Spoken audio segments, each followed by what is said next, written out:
Assalamualaikum warahmatullahi wabarakatuh. Halo semuanya, perkenalkan nama saya Nanda Karisma Safitri dengan NPM 2208 bersama dengan kelompok saya yaitu kelompok 13 yang beranggotakan Saya, Rizda Rahmawati Harsono dengan NPM 2201 0040 Dan saya dengan nama Muhammad Rizky Fahrizal dengan NPM 2208 2010 041. di sini kelompok kami akan melakukan demonstrasi proyek UTS dari mata kuliah Bahasa Pemrograman dengan judul Pembuatan Aplikasi Penjualan Usaha UKM Frozen Food Bekuin. Berikut materinya.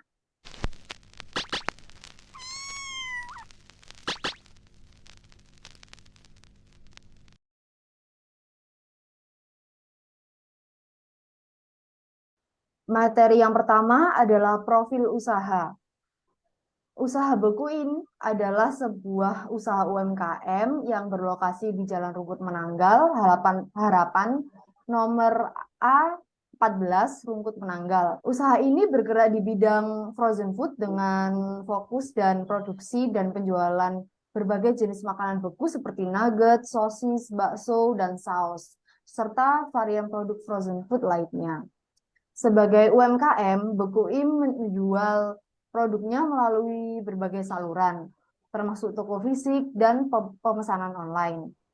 Usaha ini telah berhasil mencapai omset rata-rata per hari sekitar 1 juta dan omset per bulan sekitar 25 juta.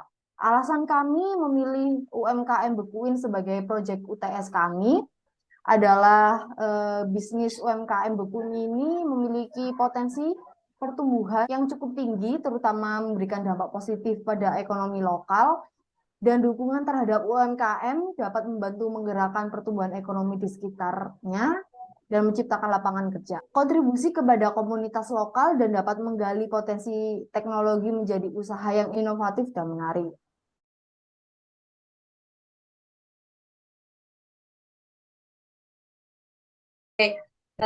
Jadi di sini saya akan menjelaskan mengenai mekanisme berjalannya program dari Bekuin Frozen Food.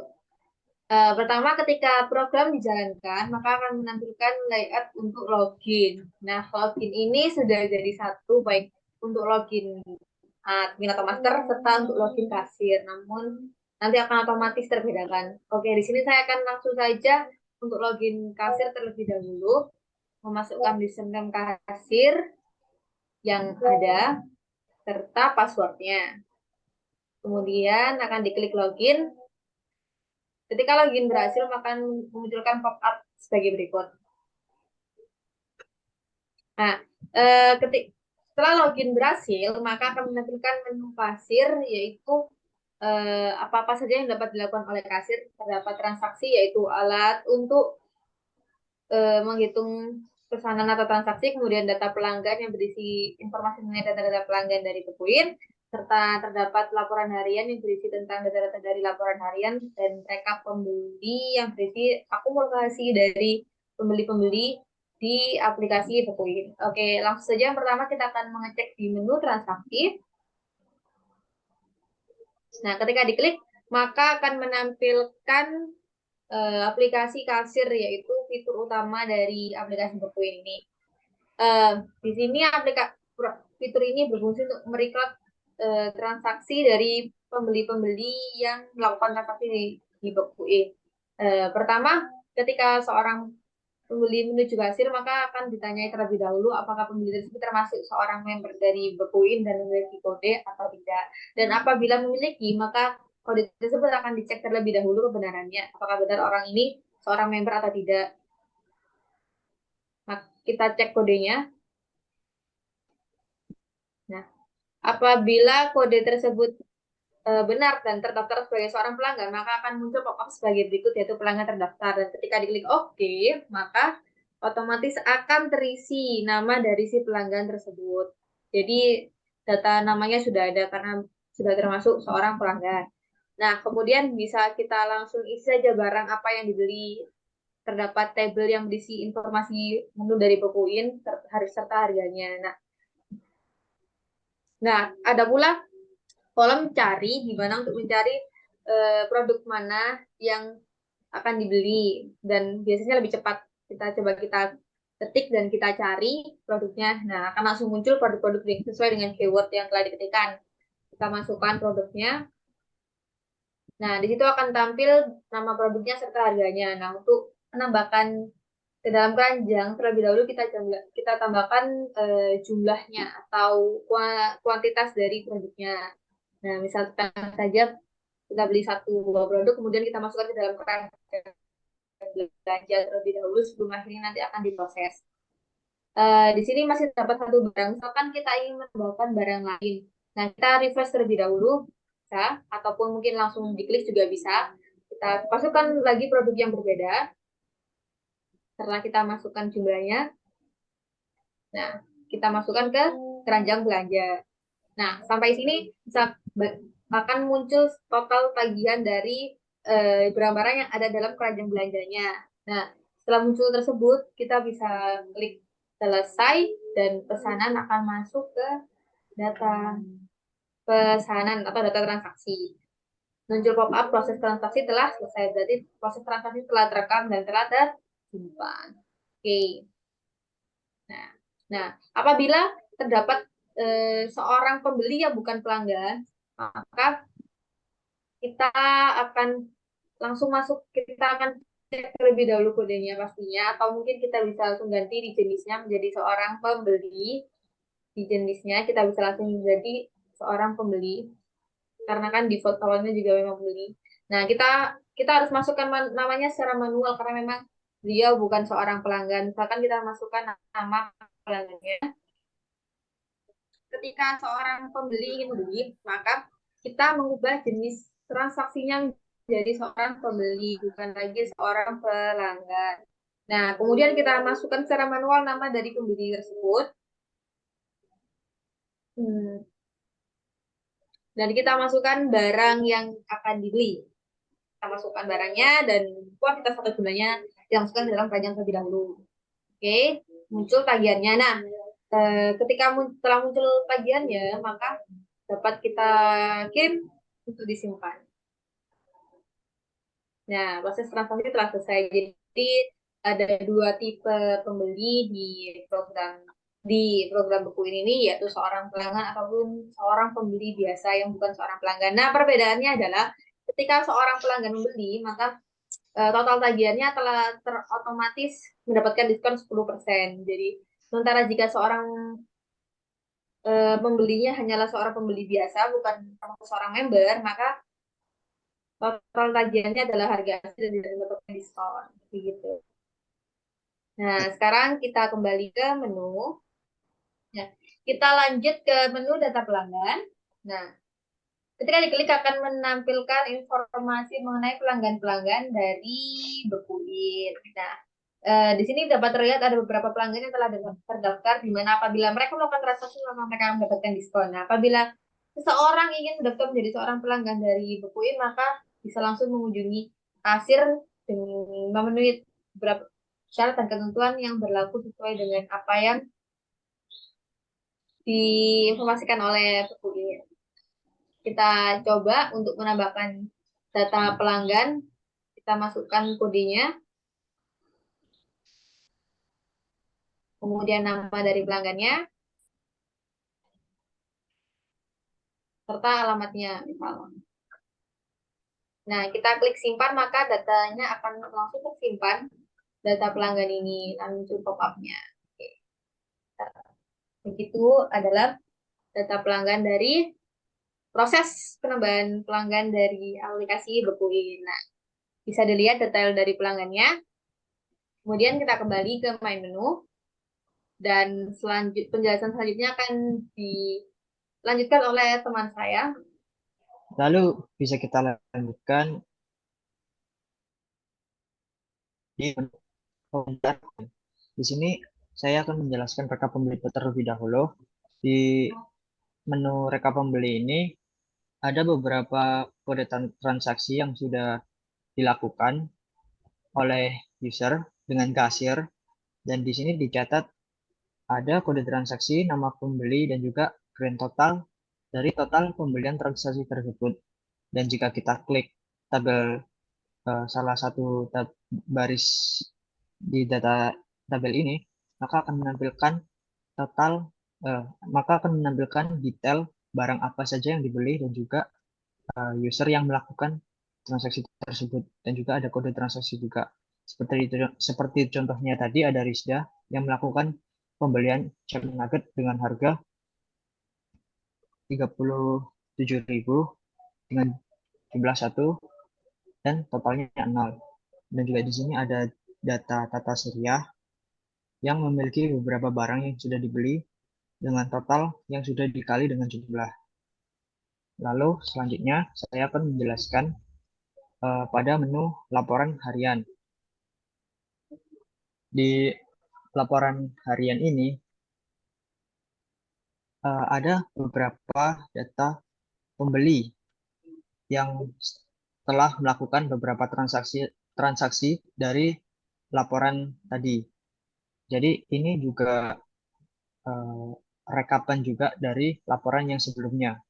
Jadi di sini jika kita klik data pembeli ini, maka akan menampilkan data kode transaksi, total transaksi, dan juga tanggal kapan dia transaksi. Dan juga ini juga sudah diurutkan berdasarkan jumlah total transaksi terbanyak. Dan di sini juga ada kolom total pembelian. Total pembelian ini diambil dari total transaksi yang ada pada 3 data tersebut. Jadi tambah hasilnya jadi angka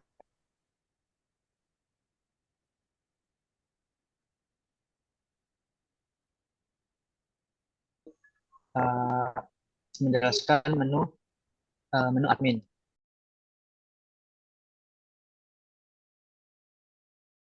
Dan jika kita ingin masuk sebagai user admin, kita bisa logout terlebih dahulu untuk mengakhiri sesi dari kasir Dedi ini. Klik yes, lalu kita masukkan username admin Nana, dan juga kita bisa masukin password.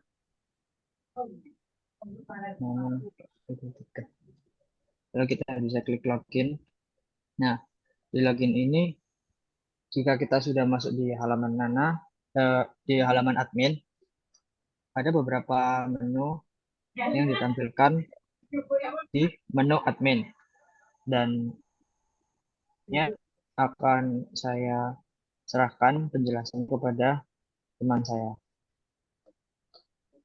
Nah, setelah kita masuk ke akses admin, kita dapat ditunjukkan berbagai menu-menu, yaitu menu data barang, data pelanggan, data transaksi, dan laporan pembeli. Nah, lalu kita akan menampilkan data barangnya, menu data barang.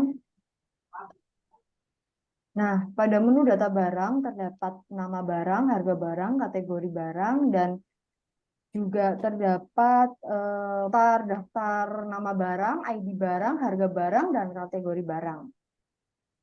Nah, kita sebagai admin, kita juga bisa mencari nama barang tersebut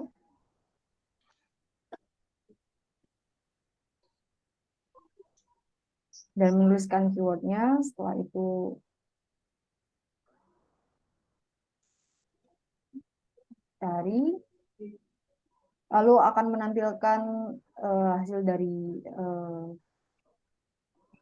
yang kita tulis tadi. Admin juga bisa menyimpan barang dengan cara menamakan barang apa yang akan kita masukkan,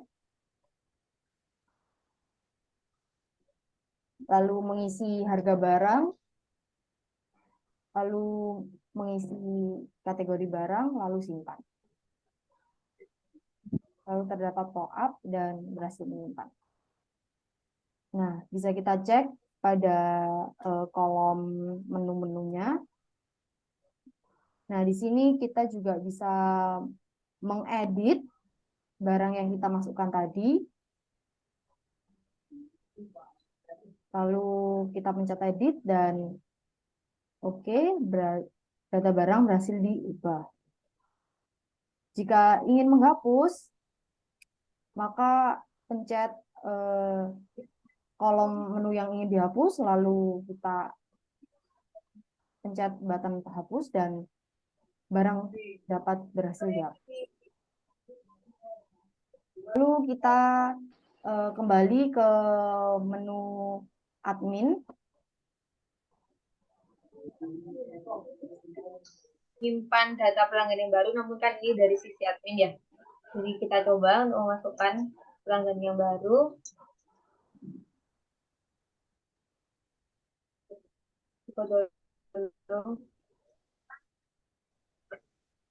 Kita gimana?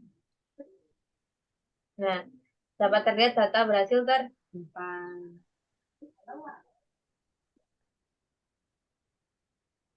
Oke. Sama seperti fungsi-fungsi pada tabel-tabel sebelumnya. Oke, kalau itu kita kembali ke menu admin lagi, yang dimana akan dilanjutkan oleh teman saya untuk fitur-fitur yang selanjutnya. Oke, saya lanjutkan. Jadi pada menu data transaksi ini terdapat rekaman dari semua transaksi yang sudah dilakukan. Dan ini sifatnya detail karena ini terdapat banyak kode transaksi yang dilakukan juga dengan kasir yang sama dan pembeli yang sama, tetapi perbedaannya ini terdapat barang-barang yang berbeda pada setiap field atau baris. Di sini ada kode transaksi. Ini dengan kasirnya dia dengan barang AA Sesame Oil. Dan juga ada di sini dengan kode transaksi yang berbeda dengan nama pembeli yang berbeda dan juga barang yang berbeda. Jadi di menu ini admin bisa memantau pergerakan barang dan juga apa namanya kayak aktivitas kasirnya juga gitu untuk memantau perusahaannya di menu sini. Lalu kita kembali dan juga kita menuju ke menu laporan pembeli. Di laporan pembeli ini hampir sama menu yang ada di kasir sebelumnya, karena ini juga ini untuk memantau pembeli siapa saja yang sudah membeli dan juga siapa pembeli yang paling sering membeli gitu, yang total pembeliannya paling banyak gitu. Lalu kita kembali dan juga mungkin itu saja dari menu-menu aplikasi yang ada di aplikasi Bekuin ini untuk menu admin dan juga menu kasirnya. Baiklah, sekian penjelasan dari program yang kelompok 13 telah buat, yaitu program pengelola buku Infrozen Food, dari mulai menu admin, menu kasir, hingga pengelolaan data-data di dalamnya. Apabila terdapat salah kata dan kurang lebihnya, mohon dimaklumi. Kami dari kelompok 13 pamit. Wassalamualaikum warahmatullahi wabarakatuh. Terima kasih. Waalaikumsalam. Terima kasih.